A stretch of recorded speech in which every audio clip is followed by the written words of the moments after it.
Est-ce peu coûteux? Le robot, c'est cher. Le robot, c'est cher. Les prix, vous les connaissez, c'est entre 1 million et 2,5 millions en fonction du nombre de bras que vous allez choisir, en fonction des différents éléments que vous allez incorporer, double console, vision haute définition, la fluorescence, la possibilité d'utiliser le single port. Mais c'est une technologie qui coûte cher. On est actuellement face à un monopole avec une seule société qui tient un petit peu tous les cordons.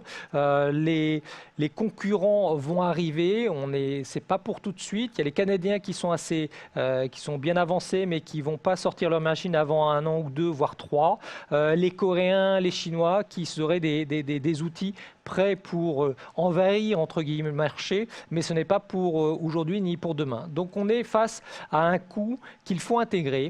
Et je vous remets cette étude du CEDIT, qui est le comité d'évaluation des technologies innovantes mais parfois coûteuses au sein de la PHP, et qui avait fait une analyse complète en intégrant l'achat de la machine, la maintenance, les consommables, et qui avait regardé un petit peu en fonction du niveau de la machine qu'on avait sélectionné, le coût par procédure. Et vous voyez que si vous faites moins de 100 patients par an, eh bien le coût par procédure pour un Da Vinci 3 bras assez basique est de 5 225 €, alors que si vous avez un centre qui fait plus de 350, le coût par procédure est de 2 796 €. Donc globalement, ça diminue en fonction du nombre de procédures que vous faites dans l'établissement.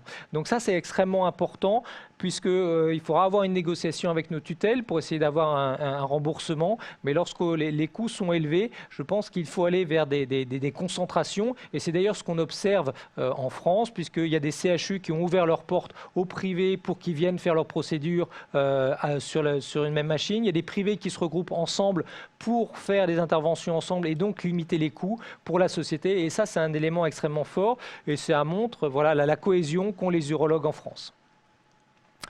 Alors, est-ce qu'on a à se voiler la face en tant que chirurgien pour le traitement d'un cancer de la prostate lorsqu'on utilise le robot? Eh bien non, il faut quand même regarder un petit peu le coût des autres traitements du cancer de la prostate. Et si on prend le cas d'un patient qui irait en radiothérapie, eh bien vous voyez que le coût est plus élevé que la prostatectomie radicale, puisque dans cette étude qui a été par l'OPEPS, le coût moyen d'un patient sur les 6 premiers mois traité par radiothérapie de 12 000 €, alors qu'il est en prostatectomie radicale classique, ouverte ou laparoscopique, que de 9 000 €. Donc on a un petit delta de 3 000 €. Et donc de proposer une technique qui apporte des résultats fonctionnels supérieurs, eh bien ce n'est pas déraisonnable, puisque ça reste encore moins cher qu'une approche chirurgicale. Alors ce qui est étonnant, c'est que beaucoup de cliniques ont acheté les robots en France. Vous le savez, ils sont quasiment plus nombreux que les CHU. Comment ont-ils fait? Au début, ils avaient beaucoup joué sur la communication et sur la publicité, et ils ont vu finalement que le fait d'afficher un robot était une image extrêmement positive pour la clinique et qu'ils allaient gagner dans d'autres domaines et finalement contrebalancer ce surcoût.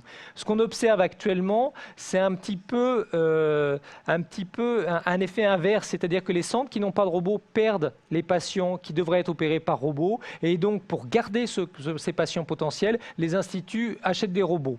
Est-ce que c'est très sain comme attitude? Je ne sais pas, l'avenir nous le dira. Il est certes qu'avec les histoires de seuil, on sera forcément obligé de se regrouper et d'avoir des grosses maisons de l'urologie avec toutes les différentes spécialités. Je pense que c'est là où nous progresserons.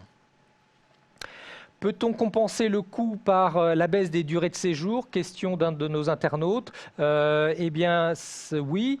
Oui et non, parce que vous savez qu'en France, vous avez un GHS complet et que finalement, quelle que soit la durée entre les bornes de votre hospitalisation, l'hôpital ou la clinique va toucher à peu près la même chose. Ce qui est sûr, c'est que là où vous pouvez gagner l'argent, c'est en diminuant les complications et en faisant sortir votre patient assez rapidement.